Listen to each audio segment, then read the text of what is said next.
நம்மை பல வியூகங்கள் வகுத்து வீழ்த்தியதால் தான் நமது தலைவர் தோற்கடிக்கப்பட்டார் என்று முன்னாள் அமைச்சர் அனிதா ராதாகிருஷ்ணன் தெரிவித்துள்ளார். தூத்துக்குடி மாவட்டம் சாத்தான்குளத்தில் நடைபெற்ற பொதுக்கூட்டத்தில் பேசிய அவர், வரும் உள்ளாட்சி மன்ற தேர்தலில் அனைத்து தொகுதிகளிலும் திமுக கூட்டணி வெற்றி பெறும் எனவும் வரலாற்றை உருவாக்கும் என்றும் அவர் தெரிவித்தார். இனி திமுக தான் நிற்கும் மட்டுமல்ல, கண்டிப்பாக இன்னைக்கு திராவிட முன்னேற்ற கழகம் சிறுவண்டம் தொகுதியிலே வெற்றி பெற்றது என்ற வரலாறை உருவாக்கக்கூடிய காலம் வெகுச்சி காலத்திலே வந்துவிட்டது.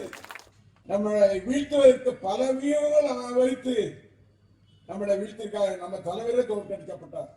உள்ளாட்சி மன்ற தேர்தல் வருகின்ற போது எல்லா இடத்திலும் திராவிட முன்னேற்ற கழகத்தின் கூட்டணி தான் வெற்றி பெறும் என்ற வரலாறை உருவாக்கக்கூடிய சகோதரராக நம்ம இருக்க வேண்டும்.